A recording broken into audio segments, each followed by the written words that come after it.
In early 2018, Apple partially finished construction on their new massive office building, called Apple Campus 2, also known as Apple Park and the Spaceship. It was a project started by Apple founder Steve Jobs back in 2006. Jobs presented his plan for Apple Park to Cupertino City Council in 2011, months before he passed away. As Hewlett-Packard has been shrinking lately, they decided to sell that property and we bought it. And we've come up with a design that puts 12,000 people in one building. Cupertino approved it in October 2013 and construction started in late 2013. The land cost an estimated $160 million in 2011. The original planned budget for Apple Campus was about $3 billion. However, in 2013, the total cost was estimated to be closer to $5 billion. Now I know $5 billion for a building sounds like a fortune. Then again, Apple can afford it.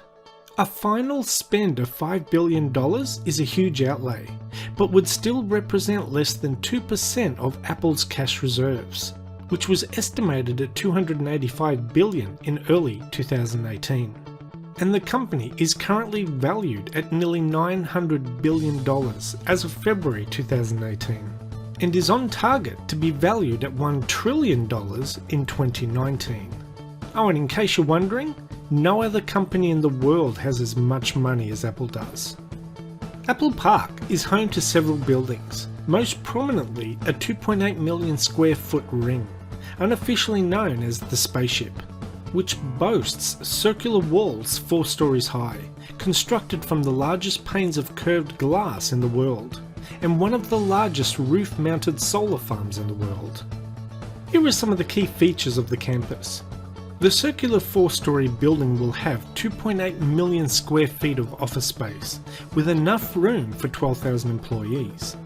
The campus is one of the most energy efficient buildings in the world and is powered by 100% renewable energy from 70 megawatts of rooftop solar panels. The campus sits on 175 acres of land, with separate on-site R&D facilities and 300 square feet of research space. The building is surrounded by 9,000 drought-resistant trees and will include olive, apricot, cherry, and yes, apple trees. There will be jogging and cycling trails, with more than 1,000 bikes kept on site at all times, which staff can use to make their way around. The building is clad entirely in the world's largest panels of curved glass, and has about 3,000 glass panels throughout the whole building. The Spaceship has 360 degrees curved glass fronted walls and central courtyard, overlooking a landscape park area on the inside ring. There is underground parking hidden from view, meaning 80% of the site can be covered in trees. The building stays eco-friendly with natural ventilation that works instead of air conditioning for 70% of the year, and has low energy LED lighting where natural light doesn't reach. There's an orchard, meadow and pond within the ring's interior grounds, and the parkland has 3.2 kilometers of walking and running paths for Apple staff. The building also features a 2-story yoga room, a 100,000 square foot fitness centre, an underground 1,000 seat auditorium, a 4,000 person cafe with 4-story glass doors, and Apple even created and patented a pizza box that lets air and moisture escape so crusts won't get soggy, for workers who want to take their cafe pizza back to their desks. The company's new 175-acre campus is 1 mile in circumference, with a diameter of 461 metres, and can house 12,000 employees. The main building was ready for employees to begin partial occupancy in January 2018, as the building was still not finished. The process of moving more than 12,000 people was estimated to take over 6 months. Since employees have been able to move in and start working in the building, a couple of big design issues have popped up, such as one of the features of the building was about 3,000 panels of floor-to-ceiling glass. All that glass may let in a lot of light and save on energy, but it appears Apple employees have been injuring themselves after walking into glass walls and doors. It has been reported that 3 Apple employees dialed 911 after walking into glass panels and injuring themselves. Another issue is, with so many employees working in one building, Apple opted to move away from individual offices to an open plan floor design. This open plan layout is used in much of the building, with most employees situated around large tables instead of separated into individual offices or cubicles. This layout is intended to promote collaboration, but it hasn't gone down well with everyone. Apple employees are unhappy and reluctant to accept the working conditions on the campus. It has apparently angered some of the company's engineers and developers, who are used to private offices or cubicles. Open plan offices have become more common since the 1990s, but have come under scrutiny in recent years. A recent report stated that open plan offices are sabotaging employees' abilities to focus at work, with office workers losing 28% of their productive time due to interruptions and distractions.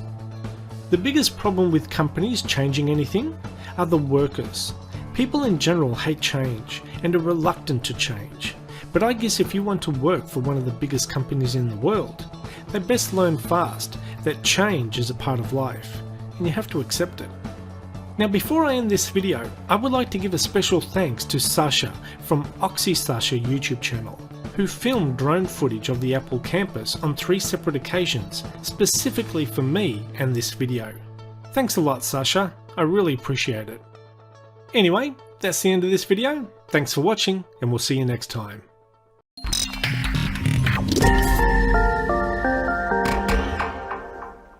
Hello and welcome to Property News Update. Well, we didn't have a show last week because of Easter, so I hope you had a lovely time with the family. Here are the stories that Nicola, McDougall and I will be covering today. They are making more land, believe it or not. And the Millennial Bank for mum and dads, a bit of a twist on an old story. The 8-year flood cycle, what does that mean? A mistake? Or is it a marketing masterstroke? And what about Jenny Craig? She's shedding dollars, not pounds. Back in just a moment. Did you know you can save up to 70% on your staff costs by outsourcing the low-value, repeatable tasks so your team can focus on growing your business? Beepo is an outsourcing provider focused on the real estate industry. With an English-speaking, tertiary qualified and fully trained team in the Philippines, Beepo will give your business the boost it needs to start growing and returning value to you. For more information, visit beepo.com.au.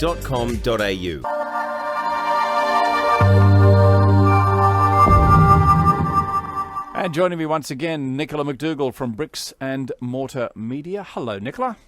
Hello, Kevin. Good to see you, my friend. Yes, did you have a nice Easter? I did. We had a nice time up on the coast, had some friends visiting and got in the water and had a lovely time. Had some chocolate, had some hot cross buns. Did you? Put on a bit of weight, did you?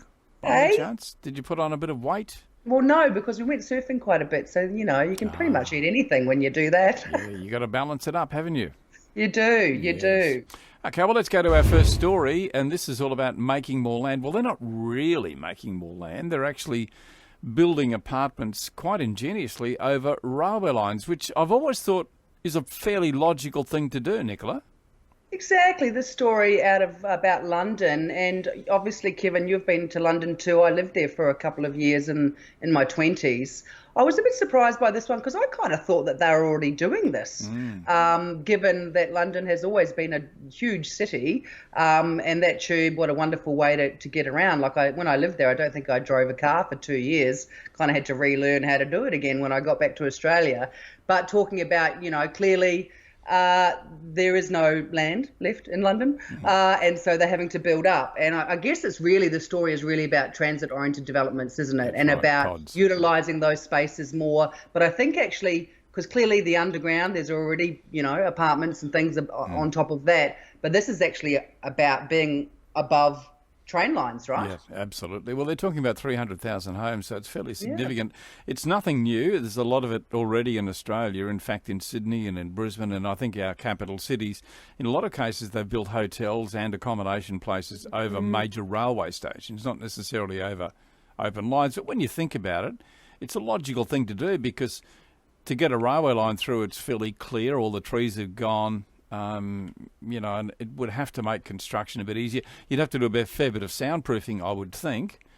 I think that's the point, isn't it? That perhaps 20, 30, 40 years ago, this wasn't really an option because of construction issues and that soundproofing. I certainly wouldn't like to. I don't think you sort of get lulled to sleep by the sound of trains going past every going underneath you every couple of minutes. But certainly a wonderful idea to obviously create more housing, more affordable housing as well, and reducing the number of cars on roads and things like that, where you can literally live above a train station, catch the train to where you work and things like that, and not have to worry about owning a car. It's different when you're on a train, clickety-clack, and go to sleep that way. Although, having been on a train a few times, trying to go to sleep, it's not all that easy, especially when they pull up in stations all the time, and then lights come on and people looking through the window.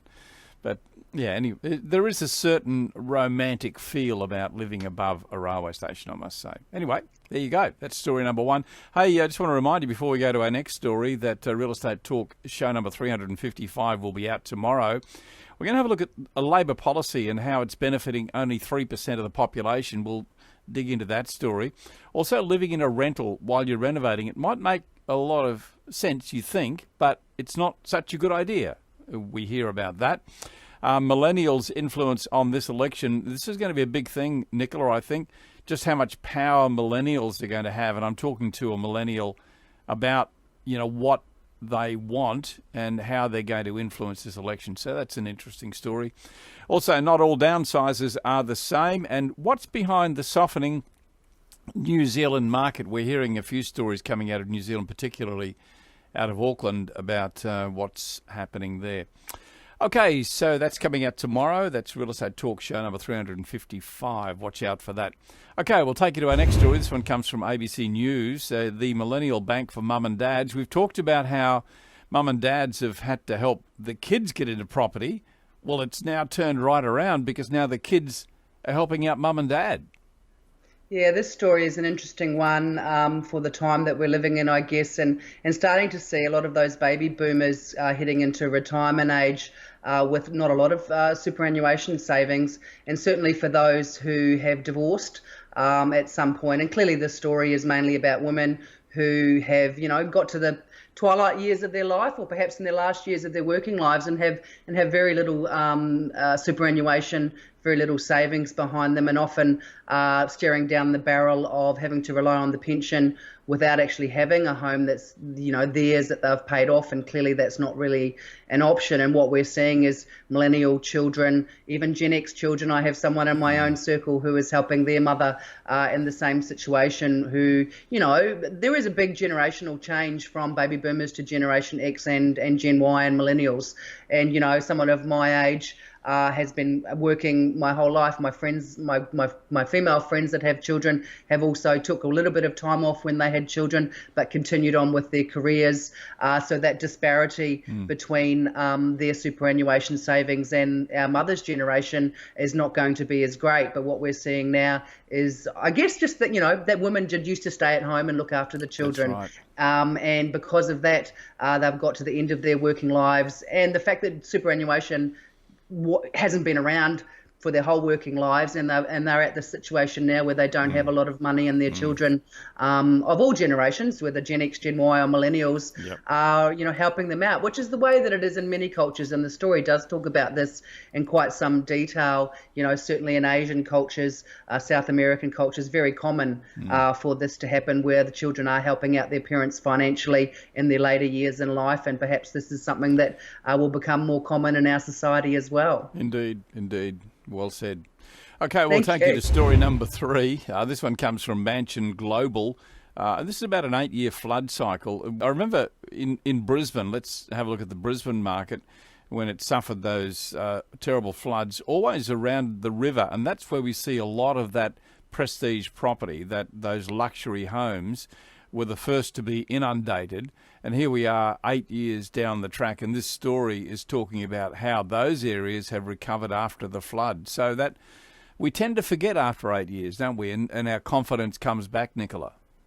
Exactly, and I was actually working at the REOQ during the 2011 floods, and we, on behalf of the Institute and its members, did a lot of media about some of the scaremongering that was out there about, how, well, the whole Brisbane market and certainly the prestige end of the market, which generally is on the river, that was the end of the good times for those properties. And the CEO at the time, Dan Malloy, managed to get a lot of airtime and sort of, let people be a bit more reasonable about what the potential impact would be, which was it was always going to be temporary. And the reason for that is that these are the top end properties. They're very unique and there will always be demand for them.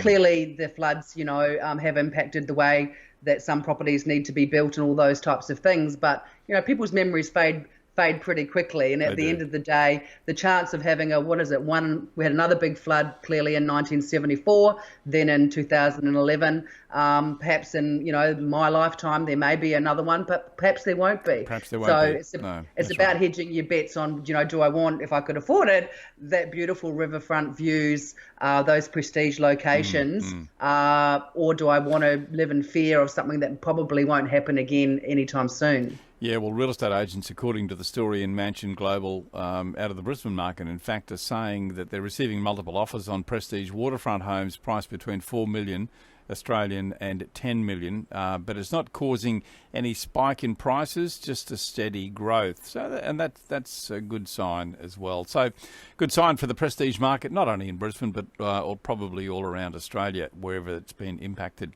We're going to take a break in just a moment, but before we do, I just want to feature this in our series of why women live longer than men. I thought you'd like this one, Nicola. Nicola had to actually say to me before we started in the show today, what's this guy doing? Well, let me show you. He's actually drilling something. It looks to me to be a piece of plastic. But look what he's drilling it on his leg. I mean, it's going to go straight through his leg. I know. I don't know what he thinks he's doing, that he's, his skills are so precise that he can somehow stop the drill bit before it goes into the fleshy part of your leg there. Or maybe I don't know what he's doing. Maybe he's into some type of odd body piercing and is using it as an opportunity to, create a hole that he can put some type of ring in or something like that. Oh, but yeah, come on. I think that's stretching it a bit far. Well, what is really? Just a biggest belief, and I can't believe that. I looked at it, and that's why I had to ask you. I said, "What the hell is he doing?" Yeah, well, there you go. Okay, going to take a quick break. Back in just a moment, and we'll be talking about a video that went viral, and it's either a huge mistake or it could, in fact, be a marketing masterstroke. Tell you about that in just a moment.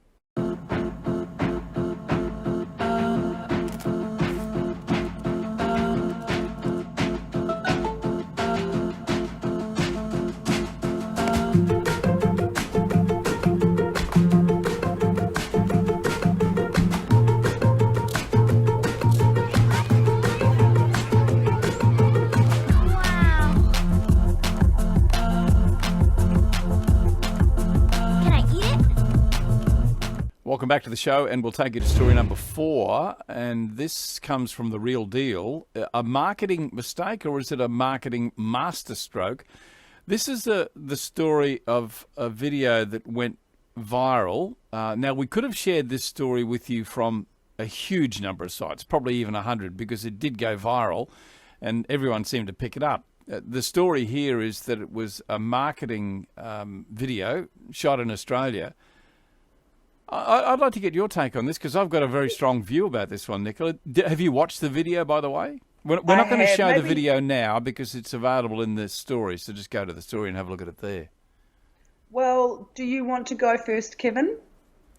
Yeah, well, I didn't see any problem with this at all, to be quite frank. I think anyone who gets on their high horse and says that this is bad is crazy, because, hey, Nicola, you can see this in a lot of their dance moves. It just so happens that they've done it in a house, and people have thought that it looks very suggestive. But I can tell you, I've seen all of those moves on stage. I must admit, when I watched the video and you do see the young man walking towards the front door, as someone who used to do Latin dancing, automatically I thought, oh, he's a Latin dancer because of the way he was walking. Yeah. And I agree with you to the extent that they probably should have focused more on some dance moves. They could have done some cool rumba or some zouk lambada or something like that, and that would make it obvious, because they were clearly both dancers. You could tell that. But I guess it kind of, from my point of view, erred on the sexy time, sex sells type of thing, which was a mistake, if you ask me. They could have done without that scene in the kitchen where she lays across the bench. I mean, they could have done without that. But, by and large. Now, this is why I think it could have been a masterstroke. And someone told me this the other day, because the agency, LJ Hooker, I think in Bankstown in Sydney, they instantly took it down and apologised. And I thought, well, maybe they were too quick. But maybe they weren't. You know why? Because that's when it went viral. I think that was the intention all along. So if that was the case, congratulations, because it worked. Indeed. I mean, not all publicity is good publicity, contrary to the old turn of phrase, I suppose. But I certainly hope that was the reason why, and they weren't still kind of living in last century where they thought that sex sells. And, times have moved on, certainly in the last couple of years. And I feel that, okay, if they wanted to do it for viral reasons, high fives to you, it worked.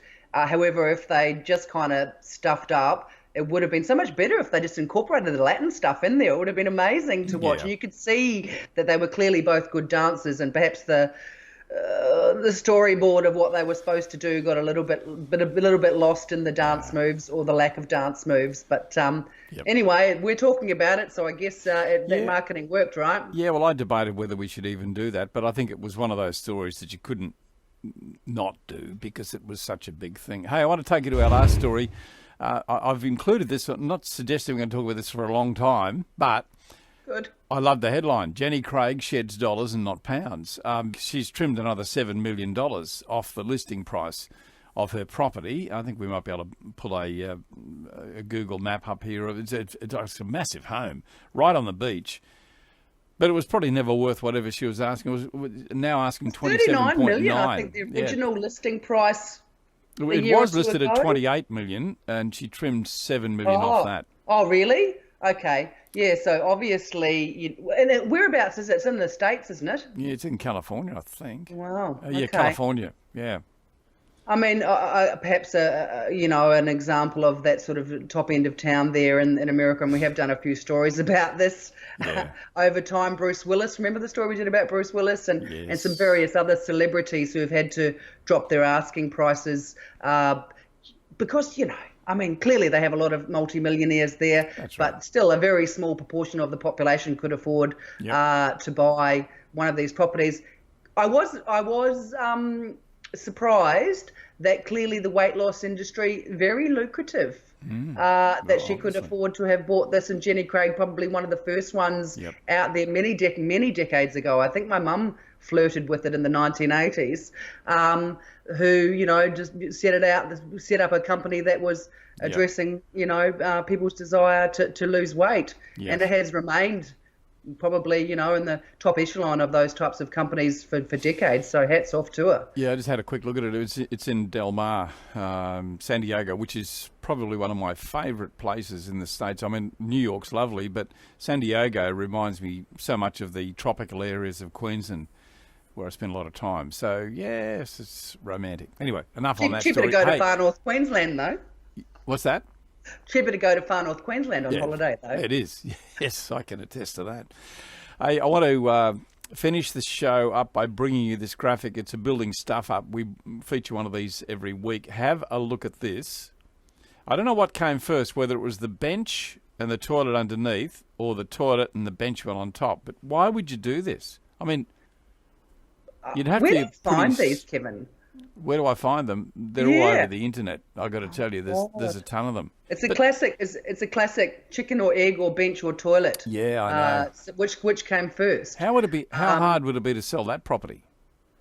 Well, obviously, very difficult. It would be. But I just what fascinates me? The toilet lid is up. So someone uses it. Yes. Maybe it's a training. You'd have to lean forward, wouldn't you? Maybe it's a little toilet for little toddlers. Yeah, well, let's just leave it at that, hey? We'll smooth over that one. Yeah, Hey, Nicola. I feel that the toilet was there. They have put the bench Yeah, I on think you're top right. and just thought, well, we're just going to leave the loo there and I no think one so. will notice, which Yeah. clearly is a big fail. They should have put a cupboard in front of it, a door or something. Well, just Just to hide remove it. it. It's very easy to remove a toilet. Yes, I know. Okay. Hey, Nicola, practical Nicola, thank you so much for your time. Been great talking to you, and we'll catch up with you again in the next show. Thank you, Kevin. Good to see you as always. Enjoy your weekend, my dear. Indeed, you too. Okay. And don't forget, another reminder for you, Real Estate Talk will be out tomorrow, so watch out for that. And I'll see you, I think it's Kieran Clare next week in the show. We'll be back then with more property news update. See you then. Bye.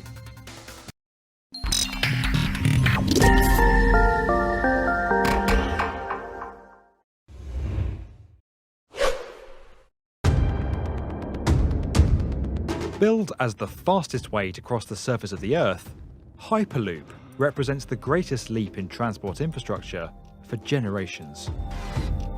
With passengers sitting in pods that travel at airline speed through pressurized tubes, using electric propulsion and magnetic levitation, the concept promises to slash journey times between major cities from several hours to a matter of minutes. Whilst it may feel like science fiction, Hyperloop is now on the cusp of becoming a reality. This is the story behind the concept that's about to revolutionize our world.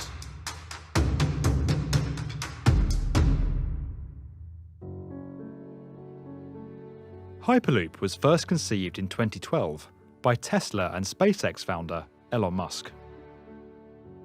In a white paper released the following year, Musk set out his vision for a futuristic, super high-speed transportation system that would see passenger pods move through a partial vacuum in steel tubes, addressing the two key factors that slow down conventional vehicles: friction and air resistance.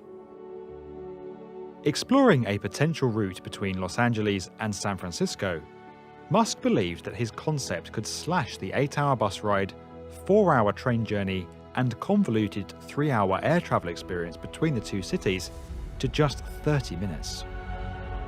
Under Musk's first Hyperloop proposal, he suggested that compression fans would move air around the passenger pods to minimise drag and create air bearings beneath them, floating them off the surface of the tubes. It should be noted that Musk's early Hyperloop concept is not a million miles away from Isambard Kingdom Brunel's atmospheric railway that ran between Exeter and Plymouth in the UK from 1847 to 1848. That system moved carriages with pressurised air. The air was extracted from a pipe that ran between the rails by pumping stations situated roughly every 3 miles along the route, creating a vacuum. A piston contained within this pipe was connected to the train, which pulled it forward. Despite its initial success, the leather flaps that made the vacuum pipes airtight soon began to fail, causing air to leak from the system, and Brunel's railway was abandoned. With an estimated price tag close to $6 billion, Musk's first Hyperloop concept never came to fruition. But the impressive idea and potential to link cities in such a direct way sparked intense interest. From inception, Musk had always stated that the concept of Hyperloop would be open source, and he actively encouraged others to come together and develop the necessary technology independently from his involvement. This led to the formation of several startups and student teams developing various aspects of Hyperloop technology with varying degrees of success. Now, several fully fledged companies are making significant strides to bring Hyperloop systems into reality. Hyperloop Transportation Technologies, or HTT, are making aggressive advancements and recently constructed a full-scale test track in France. But the clear leaders of the pack in the current standings are Virgin Hyperloop One.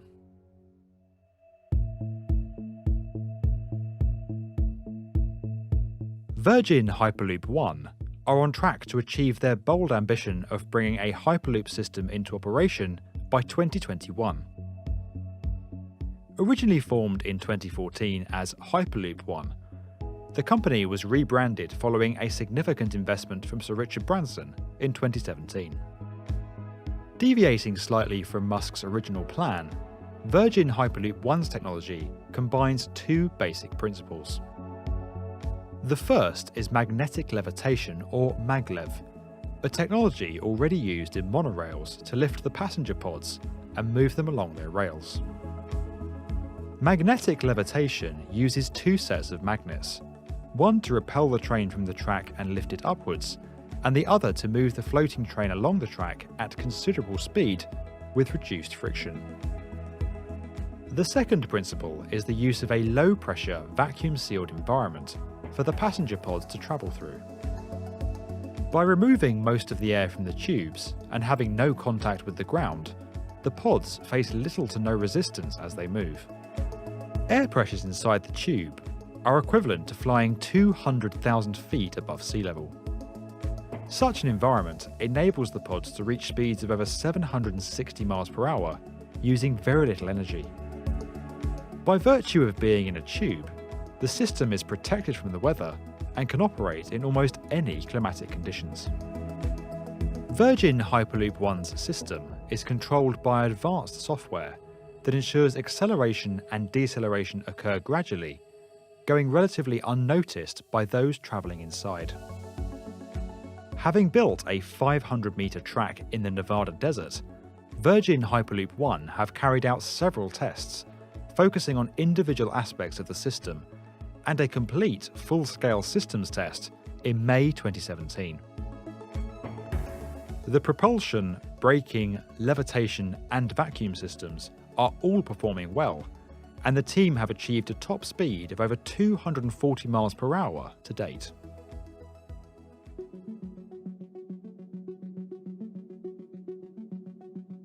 To inform their plans for developing a fully operational network that is affordable for all, Virgin Hyperloop One launched a global challenge to find the routes best placed to benefit from Hyperloop technology. With over 2,600 entries, the field was reduced to just 35 potential locations, with each entry enjoying strong support from governments and urban planners. With 10 winners across 5 countries, Virgin Hyperloop One are now working in partnership with each of the locations on how best to deliver the Hyperloop technologies in live networks. In February 2018, the firm unveiled their first prototype passenger pods for the Dubai to Abu Dhabi route, a network that would drastically slash the car travel time between the two cities from 2 hours to just 12 minutes. The advantages of Hyperloop are considerable. Like train stations, Hyperloop stations, called portals, are planned to be located within inner-city areas with easy links to existing transport infrastructure. This gives Hyperloop systems a distinct advantage over air travel, where airports tend to be located beyond city limits with fewer accessibility options. Additionally, the system is being developed to function on a turn-up-and-go principle, without a lengthy check-in process, and with accelerated, advanced security checks. Another clear benefit is its speed. If Hyperloop could significantly reduce the travel time between cities, it could be possible to live in a completely different city or part of the country from where you work, with a commute no dissimilar in length to the one you perhaps take today. This opens up a wide range of housing and employment opportunities, with people no longer having to live close to where they work. It could also take pressure off our cities, where infrastructure is often still catching up with development, and where house prices have become unattainable for most.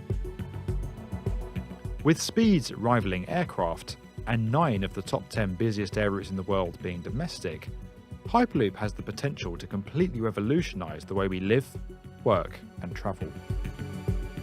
A Hyperloop system requires very little energy to propel pods through its tubes, as the vacuum environment poses little resistance.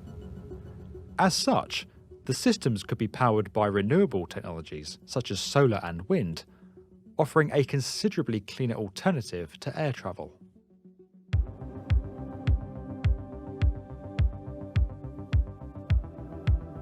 When you consider the prospect of people being propelled in tubes across the Earth's surface at near supersonic speeds, there are a number of questions that instinctively jump to mind. Perhaps the first is the impact of a potential break or breach in one of the tubes, possibly as the result of an earthquake or external impact. Virgin Hyperloop One explained that they have addressed this by constructing thick steel tubes that are extremely difficult to puncture or break. Additionally, the tubes are engineered to withstand changes in pressure and air leaks while maintaining their structural integrity. Theoretically, a sudden influx of air into one of the tubes would simply slow the pods down due to the increased air resistance. The pods could then be directed to the next portal via an auxiliary power boost. There is also the ability to section off parts of the route and to repressurize sections where significant emergencies occur, and all pods are expected to be fitted with emergency exits. Externally, Hyperloop systems will largely travel on elevated, seismically designed pylons that are able to move and flex independently of one another, minimizing damage in the event of a major ground shift. Sensors along the route would instantly report issues to the system's control center. In answering the natural safety concerns raised, Virgin Hyperloop One also point out that millions of people already travel at high speeds in metal tubes every time they take a flight, and that numerous concerns surrounded the use of jet aircraft when that mode of transportation first came to prevalence. While the idea of Hyperloop may seem far-fetched, when you consider the industrial progress made in the past 200 years, the current rate of technology adoption in our societies, and the significant advances being made by Hyperloop companies around the world, this incredible new transportation system looks set to become part of our everyday lives in the very near future. If you enjoyed this video and would like to get more from the definitive video channel for construction, subscribe to the B1M.